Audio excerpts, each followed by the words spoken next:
कभी सोचा है कि आप किसी फॉरेन कंट्री में जाके फंस जाओ जहां आपकी मदद करने वाला कोई ना हो, आपकी आवाज सुनने वाला कोई ना हो और वहां से बचने का भी कोई रास्ता ना हो? डर लग रहा है ना? यही रियलिटी फेस की थी उस्मा अहमद ने पाकिस्तान में 2017 में, जब वो पाकिस्तान में गई, उन्हें ड्रग करके वहां पे कैद कर लिया गया, एक फोर्स मैरिज, फिर हुआ एक हाईली डिप्लोमेटिक रेस्क्यू मिशन जो किसी थ्रिलर से कम नहीं है। और इसी ट्रू स्टोरी को लेके आए शिवम नायर की film the diplomat starring John Abraham and Sadia Khatib. अब सवाल यह है कि क्या ये एक ग्रिपिंग पॉलिटिकल थ्रिलर है या फिर एक over dramatic Bollywood typical hyper nationalism बेचने वाली फिल्म? मैंने कल ये पिक्चर देखी और सच बताऊं तो मुझे ये पिक्चर अच्छी लगी। क्या अच्छा था और क्या इस फिल्म के वीक पॉइंट्स थे, सब कुछ सैवेज और अनफिल्टर्ड तरीके से डाइसेक्ट करेंगे इस वीडियो में। तो ये वीडियो पूरा देखना क्योंकि लास्ट तक जो मैं कहूंगा वो आप डेफिनेटली मिस नहीं करना चाहोगे। Welcome to animators review savage and unfiltered. यहाँ पे है no sugar coating, no diplomacy, सिर्फ असली रिव्यू। दुनिया के सबसे बड़े डिप्लोमेट कौन थे? सबसे बड़े डिप्लोमेट श्री कृष्ण थे, एक हनुमान जी थे। तो भाई और उनकी बहनों, ये कहानी है उस्मा अहमद की, जो मलेशिया में जाके ताहिर नाम के एक पाकिस्तानी बंदे से मिलती है और उन दोनों में प्यार होता है और पाकिस्तान में उस्मा को बुलाता है कि तुम आओ हमारे घर वालों से मिलो। लेकिन जब वो पाकिस्तान में गई तो उसे जबरदस्ती कैद कर लिया गया और वहीं पे उस्मा के साथ शुरू होता है inhuman brutal torture, force marriage. Uzma को अपने देश, अपने मुल्क में वापस आना भी इम्पॉसिबल लग रहा था। और यहीं पे एंट्री होती है जेपी सिंह जी की, जो इंडिया के डिप्टी हाई कमिश्नर है पाकिस्तान में। वो उस्मा की मदद करने का फैसला लेते हैं,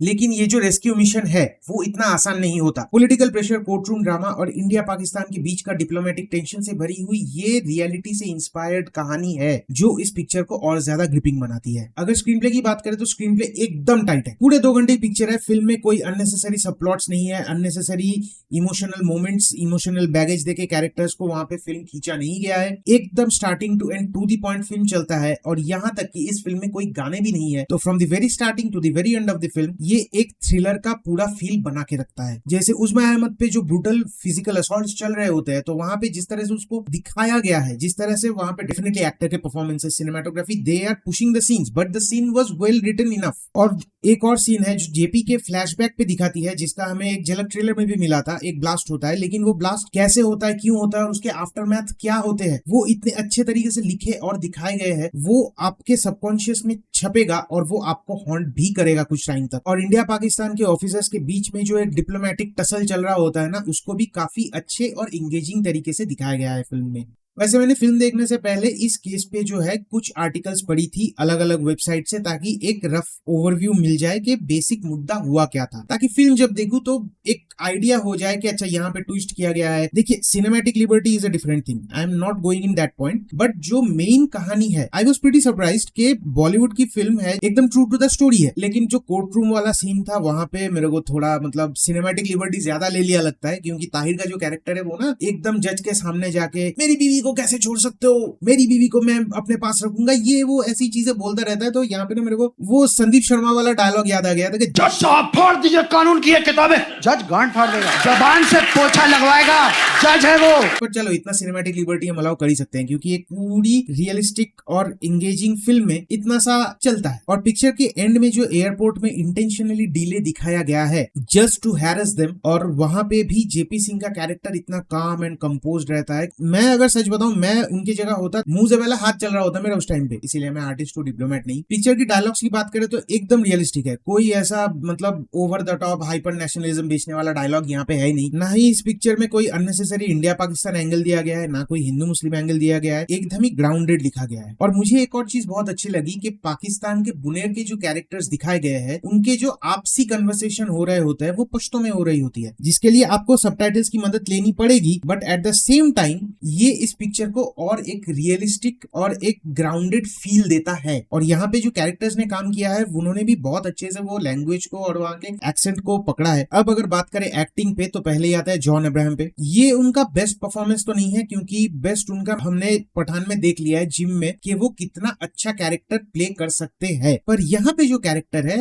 वो काफी उन्होंने काम और कंपोज तरीके से अप्रोच किया है। एक डिप्लोमेट के बॉडी लैंग्वेज और एटीट्यूड को अच्छे से कैप्चर किया है। जेपी सिंह का जो पास्ट ट्रॉमा है और उसके चलते क्यों वो उस्मा की मदद करने को तैयार हुए, वो वाला एंगल थोड़ा और एक्सप्लोर किया जा सकता था, वहां पे परफॉर्मेंस थोड़ा और बेटर किया जा सकता था, पर जो मिला अच्छा है, जॉन अब्राहम की सिग्नेचर वन साइडेड स्माइल यहाँ भी देखने को मिलती है। On the other hand Sadia Khatib as Uzma Ahmed was too good, दिल जीत लिया लड़की ने। थ्रू आउट द फिल्म उनकी परफॉर्मेंस बहुत बढ़िया थी, स्पेशली जब उन पे वो टॉर्चर चल रहा होता है तब उनकी जो परफॉर्मेंस थी, वो उनकी मेंटल स्टेट क्या होगी उस कैरेक्टर की, या फिर बाद में जब वो ताहिर के कैरेक्टर को सामने देखती है या फिर उसके बारे में बात भी करती है तो भी उसके अंदर एक डर पैदा होता है, उसको पैनिक अटैक्स आ रहे होते हैं, वो बेहोश हो जा रही होती है। ये सारी चीजों को जिस तरीके से सादिया ने प्ले किया है स्क्रीन पे, वो एक्चुअली आपको उज़्मा के कैरेक्टर से और भी ज्यादा कनेक्टेड फील करवाएगा। मैंने सादिया का लास्ट काम देखा था 2022 में रक्षाबंधन में, and I liked her performance there also, और मैं आगे भी उनके काम डेफिनेटली और ज्यादा देखना चाहूंगा। बस ये उम्मीद करता हूँ कि वो मरती और कटती पिटती ना रहे। Kumud Mishra as advocate NM Saeed, उनका रोल छोटा था लेकिन छोटे रोल में भी वो काफी इम्पैक्टफुल थे।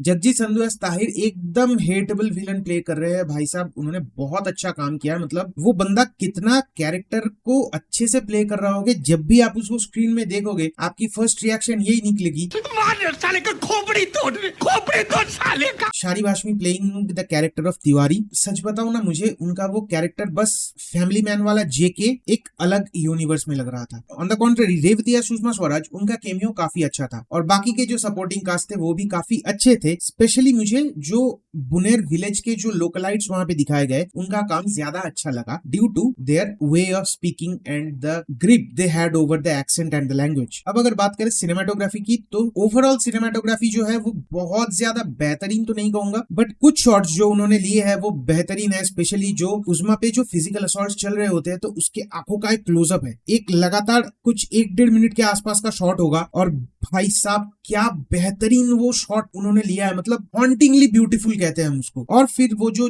ब्लास्ट वाला सीन है वहां पे जिस तरीके से उसको दिखाया गया है, उसके आफ्टर मैथ्स को दिखाया गया है, वो काफी डिस्टर्बिंग था। और बुनेर के जो माउंटेन्स दिखाए गए हैं, डेफिनेटली पाकिस्तान में जाके शूट तो किया नहीं होगा, लेकिन जिस तरह से जहां पे भी वो लोकेशन थे वो उसको जैसे कैप्चर किया गया है, दिखाया गया है, वो विजुअली प्लीजिंग था। पिक्चर की बीजीएम सॉलिड थी, क्योंकि एक थ्रिलर पिक्चर में बीजीएम का एक बहुत की रोल होता है to keep the audience hook to the screen, और इस मामले में ईशान छाबड़ा ने बहुत अच्छा काम किया है। सीजीआई और वीएफएक्स मोस्टली अच्छे थे क्योंकि वो अननोटिसेबल थे। कुछ जगह जैसे वाघा बॉर्डर का जो सीक्वेंस है वहां पे ना वो थोड़ा ग्रीन स्क्रीन वाला मेरे को समझ आ रहा था। And second is John Abraham की जो फेस स्मूथनिंग की गई है थ्रू आउट द फिल्म, वो चीख के बोल रहा है कि देख माई है इधर वीएफएक्स हुआ मेरा। Now coming to the final verdict of this film, diplomat सिर्फ एक फिल्म नहीं है, ये एक आई ओपनर है। ये हम लोगों को दिखाती है कि डिप्लोमेसी सिर्फ पॉलिटिक्स नहीं, यहाँ पे एक युद्ध चल रहा होता है जहाँ पे बंदूकें नहीं सिर्फ दिमाग और पेशेंस का खेल है, और ये इस फिल्म की एक बहुत बड़ी हाईलाइट है। जिस तरह से ये कहानी बिना किसी मेलोड्रामा के, बिना किसी अननेसेसरी सब प्लॉट्स के और बिना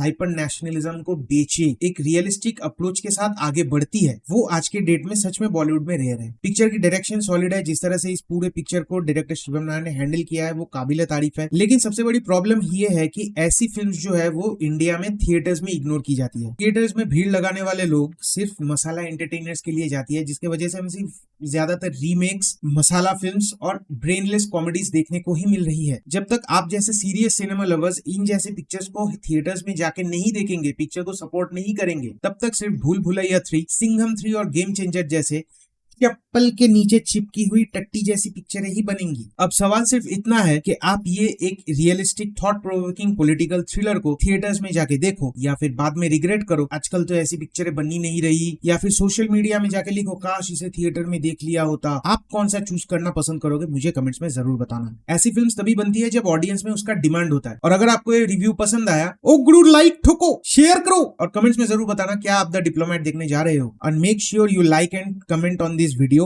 क्योंकि इससे वीडियो का एंगेजमेंट बढ़ता है और वीडियो और नए लोगों तक पहुंचती है, which is helpful for me। इस वीडियो में ना एक टारगेट रखता है 30 लाइक्स का। और हाँ, अगर अभी तक सब्सक्राइब नहीं किया ना तो अभी के अभी करो, क्योंकि यहीं पे तो आपको मिलेगा रॉ, सैवेज और अनफिल्टर्ड मूवी रिव्यूज। तो मिलते हैं अगले। अरे एक चीज बताना भूल गया, एनिमेशन ट्यूटोरियल्स की जो डिमांड आपने की थी ना, वो मैं एक दूसरे चैनल में डालने वाला हूँ। मैं कम्युनिटी में इसके रिगार्डिंग पोस्ट डाल दूंगा, चैनल का नाम, चैनल का लिंक सब कुछ दे दूंगा। And make sure you subscribe both of the channels and press the bell icon as well, ताकि जब भी मैं कोई नया कंटेंट डालूं तो उसका पैगाम आपके पास सबसे पहले आ जाए। तो मिलता है अगले वीडियो में, तब तक के लिए स्टे सैवेज।